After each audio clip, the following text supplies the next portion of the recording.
Shalom saudara sekalian yang dikasihi oleh Tuhan Yesus Kristus. Jumpa kembali dengan saya Maria Kaismetan dan juga seorang tamu yang luar biasa, seorang anak muda yang akan memberkati kita, yaitu Asher Sevanya. Gimana kabarnya hari ini? Baik, puji Baik. Tuhan baik. Puji Tuhan baik. Ketemu dengan Asher kayak dapat berkat besar loh. Iya. Karena Imam merasa bahwa ini benar-benar saya menyaksikan bagaimana Tuhan itu ajaib dan hidup. Iya. Ya. Nah, Asher, saya mendengar banyak sekali kesaksian yang kamu alami, perjalanan kamu dengan Tuhan. Boleh nggak cerita kepada kita semua apa sih yang terjadi dengan kamu di usia 0 sampai 10 tahun? Di usia ke-8 aku tuh nggak tahu kenapa sering lemes gitu kan. Lemes tuh maksudnya nggak bertenaga. Iya, nggak bertenaga, terus juga tiba-tiba sering mimisan gitu waktu Oke. kecil. Sehingga di diagnosa waktu itu di umur 8. Di umur 8 itu tahun 2009, jadi diagnosa bahwa aku ternyata kena leukemia. Awalnya masih indikasi, tapi perlahan-lahan umur 8 itu baru ketahuan bahwa itu parah sebenarnya. Selain lemes dan mimisan, apa sih yang begitu berat buat kamu? Oh, aku setiap kali tambah tinggi badan selalu demam. Demam yang gimana ya? Pokoknya selalu sakit lah kalau tambah tinggi badan. Ternyata memang si tulang belakangnya tuh punya kelainan, Ima. Oke.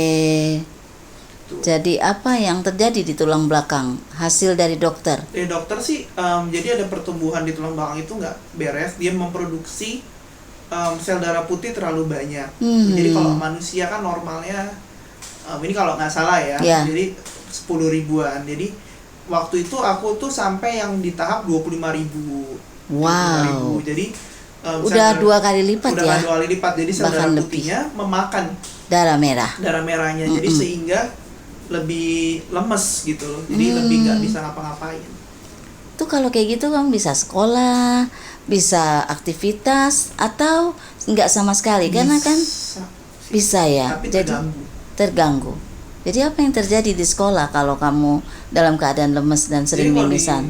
Ya ini akhirnya disuruh ke UKS minum teh anget terus kan. Karena dulu kita sekolah masih di kampung kan. Jadi ya, di daerah mana di nih daerah kalau boleh tahu? Bangka, Pulau Bangka ya. Pulau Bangka itu waktu itu kan rumah sakit terbaik di Bangka tuh cuma rumah sakit Timah, rumah sakit PT Timah. Jadi fasilitas kesehatannya sangat terbatas kala itu. Jadi kita nggak tahu harus ditangani kemana gitu.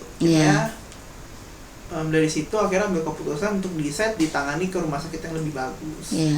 Asher, apa sih perasaanmu nak waktu kamu divonis dokter kamu sakit leukemia dan terdeteksi kanker darah ya?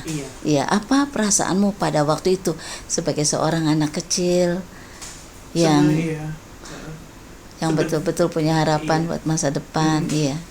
Sebenarnya lebih ke ini sih, ketika divonis kan kita nggak tahu ya, namanya kecil kan, under 10 tuh kita nggak ngerti, jadi dia cuma sakit, lemes gitu lah, jadi nggak paham sama sekali. Nggak paham. Lebih ngertinya ketika justru udah masuk mulai perawatan. Oke, usia berapa tuh mulai masuk perawatan? Tetap di usia 8 gitu, jadi ketahuannya di bulan, kalau nggak salah di bulan Maret gitu, mulai masuk perawatan di bulan Juni sampai Desember. Juni sampai Desember. Apa perawatannya yang dilakukan? Iya, pokoknya aku itu dulu masuk rumah sakit terus di laser. Ada beberapa kali aku harus injek di leher belakang. Jadi harus dimasukin. Kalau boleh tahu di sebelah bagian? Di bagian belakang. Oh, iya. Masih ada garis hitam ya. Betul. Diinjek di situ. Diinjek di situ. Jadi itu kan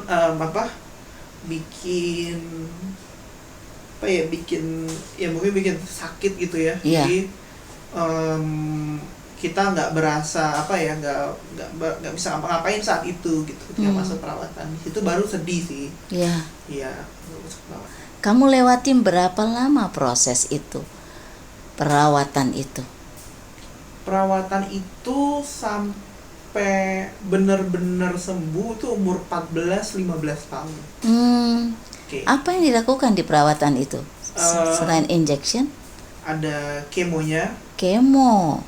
Wow. Ini pada umumnya lumayan agak ini ya.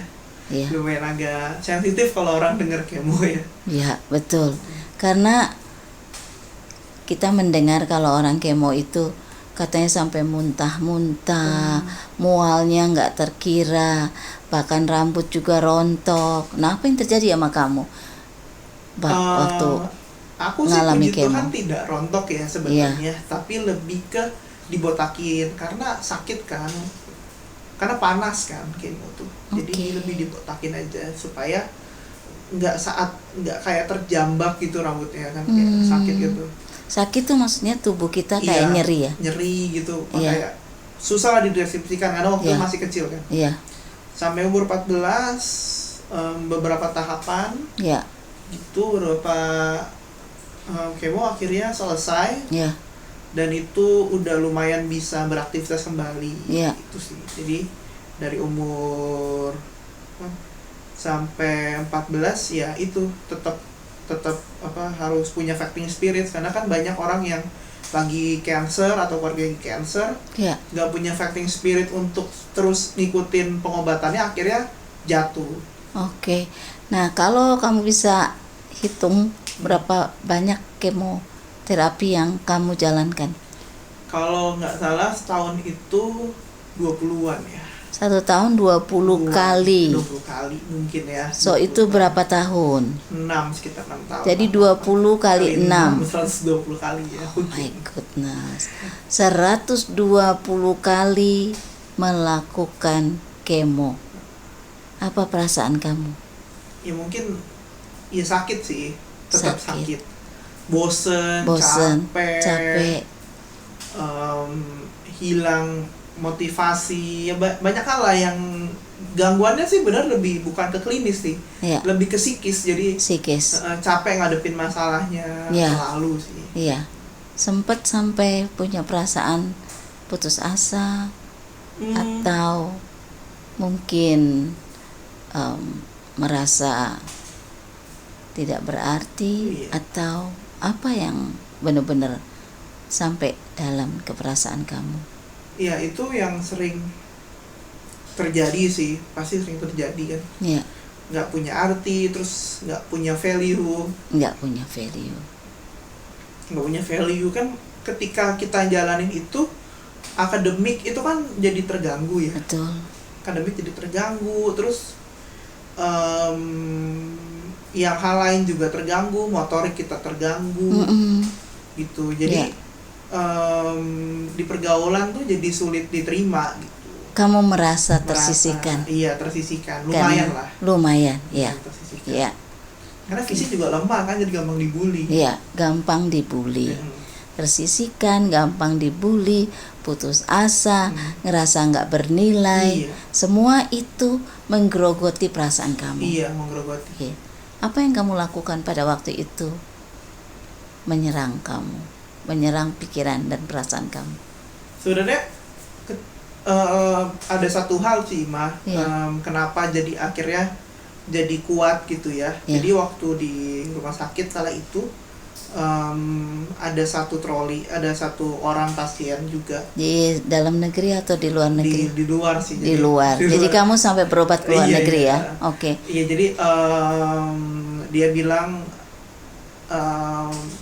saya capek gitu ya, tired gitu, jalanin hidup ini. Pasien kanker ini ya? Iya. Ini kanker juga. Terus? Sometimes dia ngomong gitu, habis dia ngomong gitu, nggak lama dia masuk ruang tindakan. 2-3 jam keluar, dia lewat ini kamar, di kan kamar kita gitu. Iya. Terus dia lewat di lorong, saya lagi keluar, dia lewat di lorong. Iya. Dia udah meninggal. Gitu. The most hal yang paling penting bagi seorang penyintas bagi kami adalah never surrender. Sekali kata-kata menyerah, if you say tired, if you say done, if you say selesai, capek, itu akan membuat ya ini sepengalaman aku yang kulihat ya. Iya. Berpuluh-puluh kali sih orang ketika lagi penyintas ngomong kayak gitu, dalam 2 jam, 3 jam ataupun Berapa waktu ke depan akan selesai beneran. Sebegitu berkuasanya kata-kata yang dia ucapkan sehingga itu terjadi pada dirinya ya. Untuk mereka yang menderita kanker, Iya. kalau dia bilang aku selesai, aku udah gak kuat, aku capek, Selesai. dari pengalaman kamu dan benar-benar mereka selesai. Dan waktu kamu lihat jenazahnya Iya. dibawa lewat kamu, apa yang kamu pikir? I said I will be fight gitu kan. Karena aku punya iman bahwa aku nggak mau kayak dia. Satu, aku nggak mau capek Tuhan. Aku cuma minta Tuhan, aku kalau bisa nggak mau capek. Sampai ini berakhir aku bilang Tuhan, aku nggak mau capek. Jadi doaku tuh bukan Tuhan, aku mau mobil baru gitu Tuhan, atau aku mau mainan baru. Aku cuma Tuhan, aku kalau bisa jangan capek ya. Itu sih. Wow. Jangan capek ya Tuhan. Iya. Capek. Iya. Itulah mungkin yang dibawa ke selama 6 tahun berjalan. Walaupun ngumpet-ngumpet ya, nggak pernah ada yang cerita gitu kan. Betul. Nggak pernah orang tahu. Betul. Aku selalu bilang bahwa aku nggak akan capek. Kamu ngomong ke dirimu sendiri. Jangan capek. Jangan lelah. Capek. Kamu seperti menguatkan dirimu sendiri ya. Karena kita nggak bisa karena penguatan terbaik tuh kadang-kadang bukan dari orang lain. Ya dari diri kita sendiri sih. Jadi penguatan harus datang dari diri kita sendiri. So sejak hari itu, setelah kamu melihat orang itu pergi kembali untuk selamanya, karena dia baru saja mengatakan I'm tired, dan timbul di hati kamu, aku nggak mau capek. Aku nggak mau seperti dia. Itulah yang memotivasi kamu. Motivasi. Untuk kamu harus tetap kuat. Dan kamu fight. Oke. Dan kepengen main sih terutama. Jadi kepengen main. Kepengen main tuh dalam artian ya jadi kepengen merasakan bersenang-senang. Oh, jadi timbul sesuatu yang menyemangati kamu. Iya. Jadi itu dari dalam dirimu sendiri. Betul. Jadi apa yang kamu kerjakan? Ya, pengen main tadi, main bola, main basket gitu. Basket semua ya, main badminton. Betul. Padahal kamu dalam posisi lagi lemas. Iya. Tapi kamu fight dengan kamu harus bermain semua olahraga itu. Iya. Bagaimana waktu kamu bermain dalam posisi lemas? Dokter bilang boleh. Iya. Dokter bilang boleh. Karena kan membangun imun kan. Iya. Hal yang kita senang itu sebenarnya membangun imun. Iya. Ya itulah yang sebenarnya bikin aku jadi happy gitu loh. Jadi pokoknya kalau dulu tuh kalau habis treatment atau minum obat kan, jadi kalau aku tuh punya vitamin B kan namanya. Iya. Vitamin B kan itu kan biasanya buat orang tipes kalau lagi lemes minum itu kan jadi semangat. Aku selalu minum itu. Oke. Jadi aku selalu pengen ke lapangan, selalu pengen main apapun yang ada di lapangan. Suka kumpul jadinya. Gitu.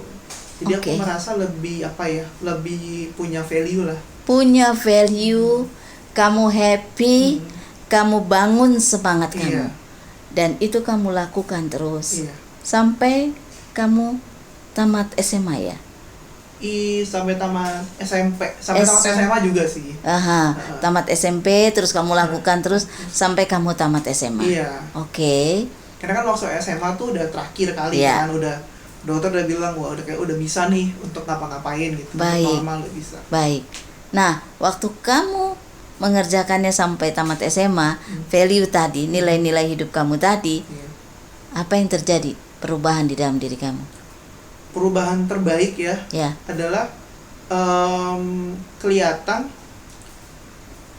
bahwa sebenarnya aku tuh punya bakat-bakat yang nggak pernah terpoles gitu kan. Bakat apa aja nih? Modal aku tuh public speaking sebenarnya. Public speaking, iya. Bisa ngomong sama orang. Iya, kelihatan kamu suka ngomong. Iya. Pintar ngomongnya. Persuasif gitu ya, bisa mempengaruhi orang gitu. Iya. Jadi itu pun yang kita dapetin ketika ikut orang tua. Waktu itu orang tua kan ada sering ketemu orang tua tuh ngobrol sama orang lah. Oh, ini siapa nih? Mama dan papa. Mama lebih Kamu lihat mama sering ngobrol ya sama Iya, orang. awas Terus ngobrol sama orang. Jadi akhirnya mungkin ya punya ilmu itu. Jadi kayak terus nurun nih ya. nurun, Ya. memperhatikan gimana cara orang ngomong, gimana Iya. cara ngadepin orang. Iya. Itu sih. Jadi itu yang pertama sih skill yang aku punya. Lalu ada skill apa lagi nih? Yang kedua menurutku ya, Iya. aku tuh bisa merencanakan sesuatu lah. Oke. Planner yang Planner. planner dan pemimpi yang baik. Jadi nggak tahu kenapa selalu kalau ngerjain tugas aku tuh sering dipercaya jadi leader gitu.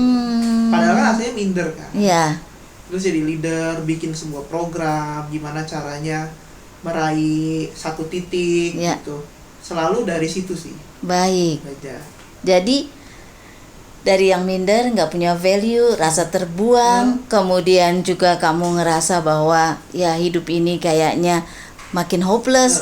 Tapi melalui pengalaman di rumah sakit tadi, akhirnya kamu fight, Iya. dan dari fight akhirnya kamu punya nilai-nilai baru. Iya, betul. Yaitu kamu orang yang jadi kreatif, suka bergaul, dan suka juga kamu menjadi pemimpin karena diizinkan kamu dilatih oleh sekolah kamu, dan akhirnya kamu juga punya fighting spirit yang luar biasa ya. Iya. Oke. Apakah kamu sekarang udah sembuh? Sekarang sih aku tidak pernah merasa yang kayak drop parah ya. Oke. Tapi sih kita kan sering medical check up gitu ya 3 bulan Hasilnya sekali. apa ya? Hasilnya aman sih. Aman. Iya. Which is kamu nggak lagi, darah putihmu nggak jumlahnya sebanyak yang waktu itu. Iya, pasti lebih besar daripada orang pada umumnya ya. Iya. Tetap di angka 15 sampai 17 ribu. Tapi Iya. nggak sebesar dulu. Iya. Tuh, nggak separah itu. Baik. Lalu kamu kan sekarang bekerja ya, Iya. melayani ya. Iya. Nah, sebelum kamu bekerja di sekarang tempat ini, sebelumnya kamu juga bekerja ya. Iya. Tapi saya pernah dengar bahwa kamu bisa ada sampai hari ini memberi hidup kamu kepada Tuhan Iya. karena kamu pernah dibentuk dalam sebuah komunitas. Iya, betul. Apa yang terjadi di komunitas itu? Sebenarnya komunitas ini sebenarnya bukan komunitas baru buat saya gitu ya. Ya. Jadi kita lulus sekolah gitu, terus kita lanjut ambil sekolah lagi. Kemudian selesai itu dulu itu kerja di satu tempat gitu. Dapat project dulu kan, kita punya digital marketing agency. Ya. Jadi kita dapat project dari salah satu tempat, dari salah satu perusahaan gede. Jadi akhirnya karena projectnya ada di dunia klub malam gitu ya. Iya. Jadi kita akhirnya nongkrongnya di situ juga. Jadi disitulah mulai kecanduan alkohol, mulai pacaran gak beres kan. Mereka kan ketemu di situ kan. Iya. Jadi pernah jatuh dalam dosa hidup bersama. Hidup bersama gue ya. Kalau sekarang masalahnya ya living together gitu ya. Living together. Sekarang kamu usia berapa nih? Masalah usianya baru 22. Kamu 22. Iya, 22. Nah, pada waktu kamu hidup dalam kegelapan itu usia 19-20 deh. 19 tahun, kamu udah hidup bebas. Iya. Dan terus untuk kamu bisa keluar dari dunia itu, apa yang terjadi? Nah, ini yang menarik ya, waktu 19-20 tahun awal makin parah sih umur 20 ya. Iya. 20 tuh 2021 kan. Iya. 2021 tuh saya tuh punya project gede-gede tuh banyak 2021. Iya. Banyak project gede-gede sehingga akhirnya karena stres, tekanan berat, larinya tuh ke alkohol. Iya. Jadi aku nggak pernah ngerokok, tapi alkohol ini adalah sesuatu yang dikenalin sama orang tua Iya. dari TK. Iya. Jadi biasa lah gitu. Jadi Iya. ketika ketemu alkohol lagi pas kita udah besar, ya udah biasa aja. Tapi yang nggak tahu kenapa akhirnya jadi kecanduan. Iya. Jadi every single day ketika mau tidur gitu selalu minum. Minum dulu. Minum dulu. Itu satu. Terus juga sering nongkrong di klub kan, banyak teman di situ. Jadi terpengaruh lah. Terpengaruh lah, Iya. minum dan segala macam. Iya. Ya sebenarnya di suatu hari pendetaku tuh waktu itu aku iseng sebenarnya datang ke gereja duluan. Iya. Karena aku tahu waktu pandemik mereka udah buka offline. Betul. Jadi aku datang ke situ 2021. Datang ke situ hari Minggu ya. Iya. Di treatment lah akhirnya. Habis itu ngomong kerja di mana sir, gini ya, kok gini akhirnya diajaklah makan siang gitu. Karena habis makan siang biasanya sore malam aku nongkrong lagi. Jadi kalau ini siang sama pendeta, kalau malam sama teman klub malam.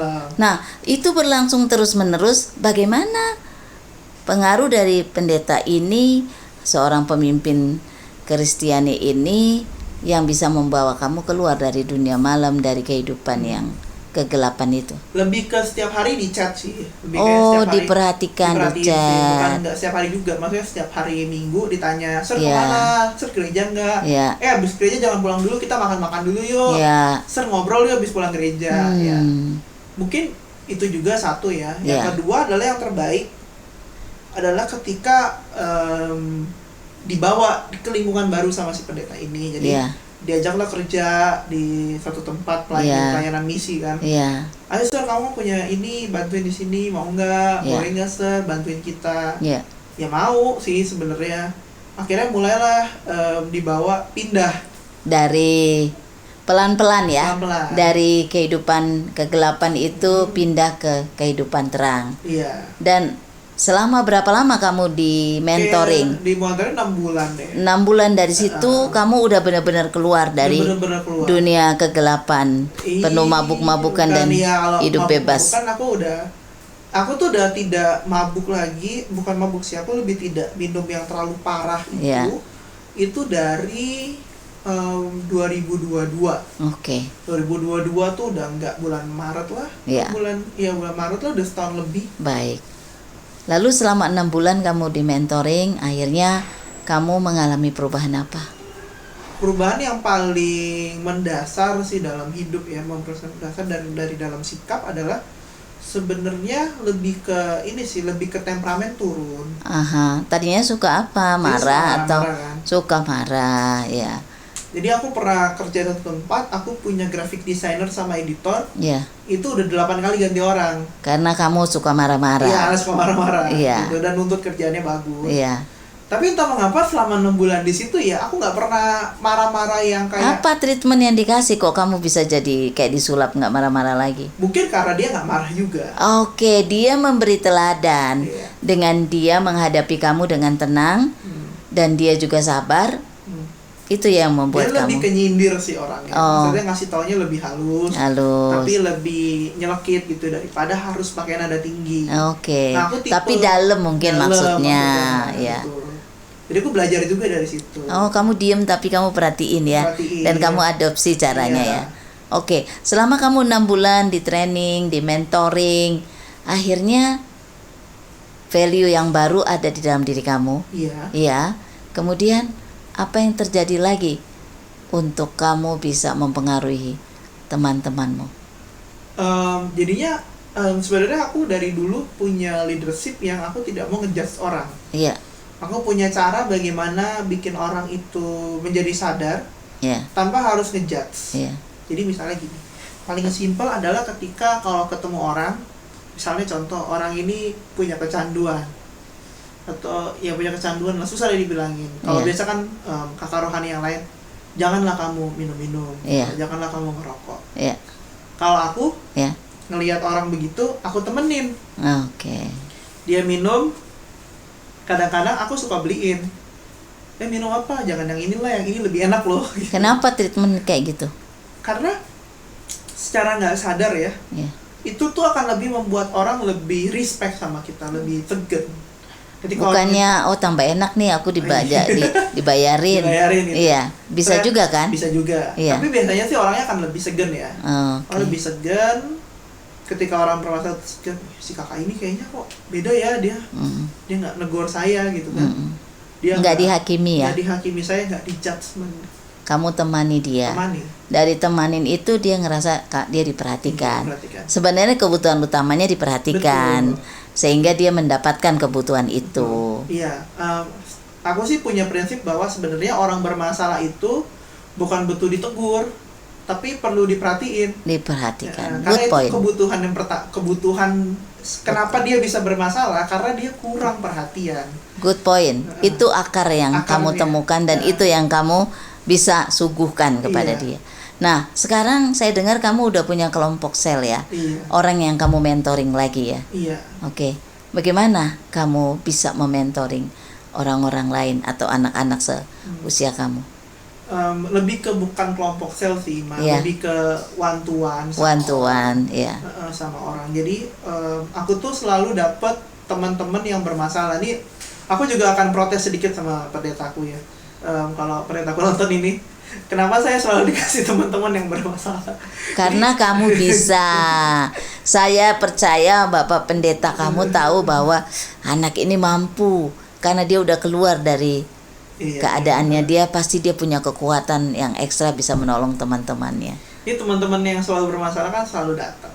Ya, jadi one to one. Jadi dan beberapa kali itu ada kasus di mana kalau teman-teman mau mabuk kan gitu atau mau apa, mereka selalu telepon aku karena mereka bisa nyaman gitu ya tadi. Karena aku tidak pernah bilang, lu mau pergi kemana? Mabuk. Nggak dihakimi. Oh jangan ya, jangan mabuk. Nggak, aku lebih ke bilang bahwa kalau mau ke situ boleh, tapi nggak boleh ini ya, jangan ini ya, nanti lu bisa akibatnya bisa fatality. Kalau lu cuma mau minum have fun ya, lu jangan gini-gini. Jadi banyak one to one. Baik. Hal yang paling bikin terenyuh ketika ada satu anak bilang gini, aku kan udah lama nggak aktif kan, karena aku pindah kota kan kerja, jadi udah lama nggak terlalu aktif di gereja juga karena aku pikir kerjaan pelayanan juga kan, jadi di gereja lumayan agak menarik diri karena udah nggak kuat. Kemudian ada satu anak bilang nggak kuat karena waktunya, bukan apa-apa ya, karena harus aktif semua gitu. Jadi ada satu anak bilang gini, Kak, thank you banget lo udah jadi mentorku. Jadi dia kalau kesaktian dia selalu sebut nama aku karena dia merasa itu. Jadi satu anak ini dia punya trouble, dia tuh punya emosinya nggak stabil. Gitu. Jadi dia pernah sampai mau nikam orang. Terus dia juga pernah mau melakukan hal yang dalam tanda kutip yang aneh gitu. Selalu aku nggak pernah bilang nggak boleh. Aku nggak pernah bilang gitu sama dia. Aku selalu bilang bahwa kalau kamu mau, aku kasih tahu resikonya ya. Oh, jadi seperti kamu beritahu nih akibatnya apa, Nah, hasilnya sekarang mereka seperti apa dari kamu mentor? Mereka bisa menerima teman-teman yang juga bermasalah. Jadi ini kayaknya kalau ini tadi bapaknya gembala kamu, terus kamu anaknya, sekarang kamu udah bukan cucu, kayak udah mau cicit ya. Wow, luar biasa ya. Saya mau kasih applause buat kamu dulu, anakku, Asher. Nah, sekarang Asher, kamu sudah ada di titik ini. Dari semua cerita kamu yang kamu bilang sedih waktu kamu usia di bawah 10 tahun. Ibarat kamu naik, menanjak, kamu mulai ada di titik yang lebih tinggi sekarang. Kalau Tuhan Yesus ada di sini, ya memang ada Roh Kudus bersama kita. Kira-kira Asher mau mengucapkan apa kepada dia atas semua pembelajaran dari kehidupan yang kamu alami? Ya, sebenarnya cuma satu sih, terima kasih. Udah, apalagi kan? Apalagi yang mau kita bilang? Kita mau bilang Tuhan panjang-panjang, Tuhan ini, Tuhan makasih, tapi ujungnya makasih juga. Cuma satu kata, terima kasih. Terima kasih. Untuk apa, Asher?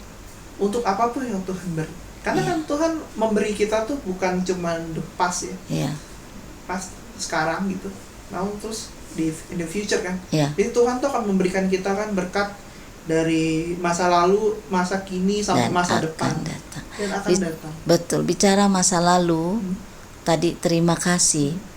Kira-kira bagian terberat apa dari perizinannya Tuhan terjadi atas kamu yang tidak enak tadi?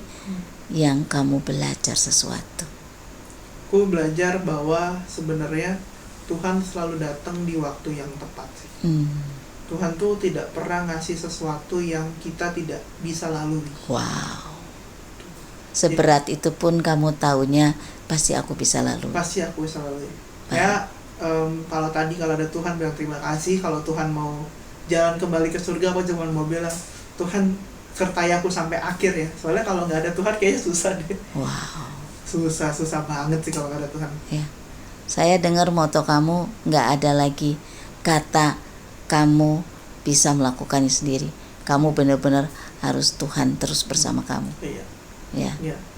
Karena ketika Tuhan sertai, yang aku dapat dari kehidupanku, bahwa ketika Tuhan sertai, tidak ada lagi kata menyerah, tidak lagi kata capek, tidak ada lagi kata lelah, itu udah gak ada lagi. Baik, Asher, kamu tahu semua anak-anak muda di seluruh Indonesia mungkin sekarang mereka ada di situasi seperti kamu.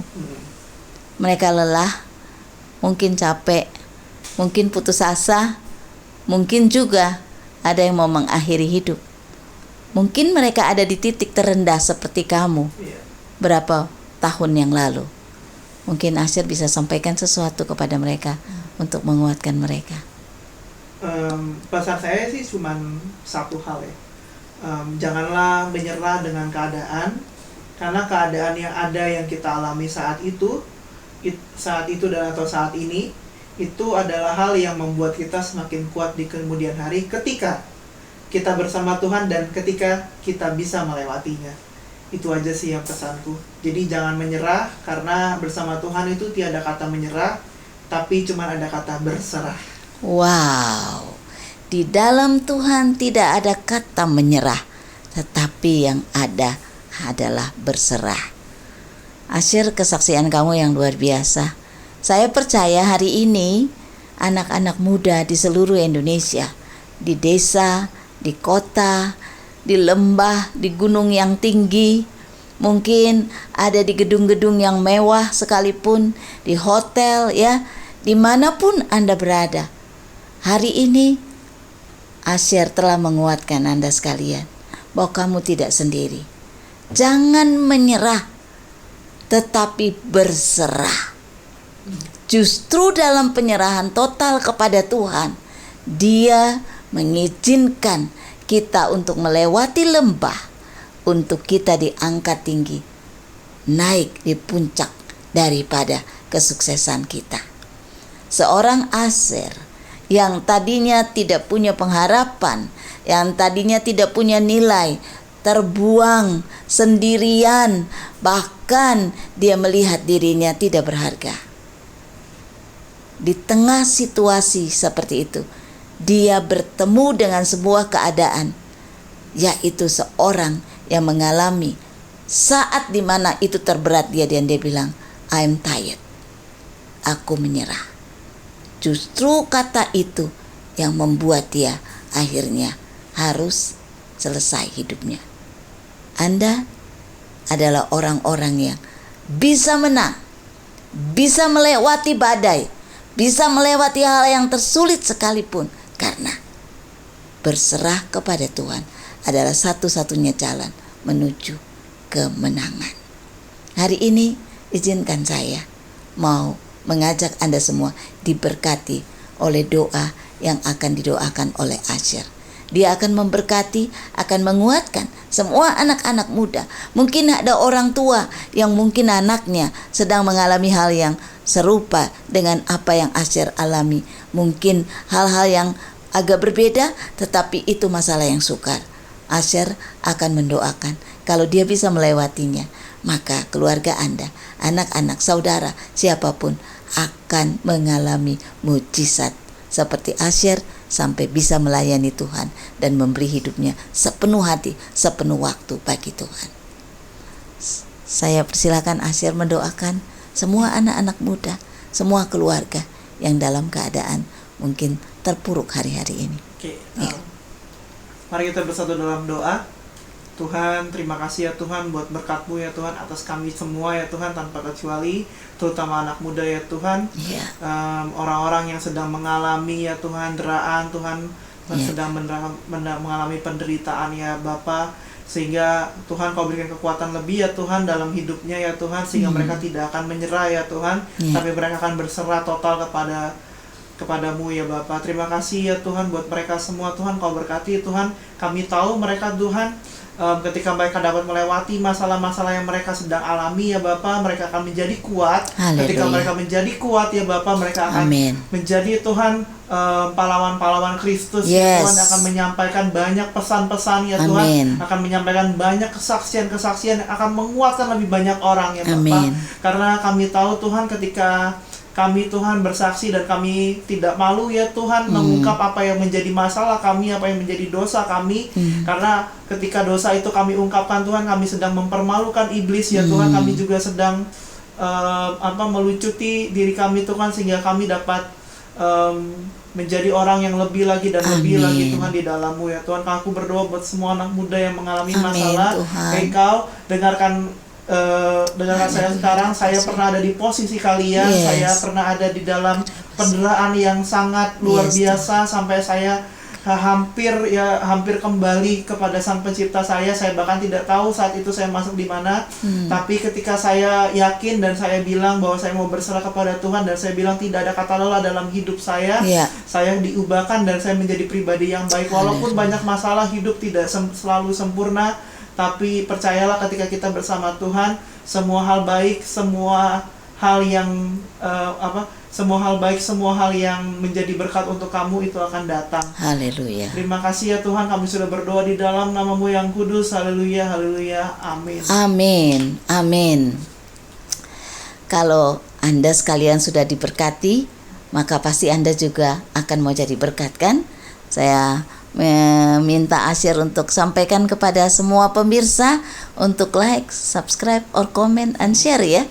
Kesaksian kamu ini sebanyak mungkin. Silakan Asyir. Teman-teman yang merasa terberkati dan sudah menonton video ini, kami harapkan responnya untuk like, comment, dan share tentang pengalaman ini, sehingga apapun yang menjadi kesaksian saya pada hari ini bisa menguatkan teman-teman yang terutama yang sedang mengalami sakit penyakit, yang sedang mengalami penderitaan dan sedang mengalami keputusasaan hidup, sehingga bisa kuat, bisa bangkit, dan bisa melayani Tuhan lebih baik dan lebih baik, sehingga semua orang dapat terselamatkan lewat cerita-cerita yang kita bahkan mau dengar dari saudara ketika sudah mendengar testimoni. Terima kasih, Tuhan Yesus memberkati. Terima kasih Bapak, Ibu, Saudara-saudari semua yang dikasihi Tuhan. Kita akan berjumpa lagi di podcast Terima Kasih Tuhan minggu depan jam 9 pagi waktu Indonesia bagian Barat. Dan mari, selain kita diberkati, jangan lupa kita pun akan menjadi berkat bagi orang lain. Sampai jumpa di episode berikutnya di minggu depan hari Sabtu. Tuhan Yesus memberkati. Shalom. Tuhan, Engkau ada di saat ku susah, tidak pernah tinggalkan aku sendirian. Tuhan, Engkau setia, tetap menjagaku, tiada pernah sedetik pun Kau melupakanku. Terima kasih Tuhan, Kau baik. Semua yang Kau izinkan membuat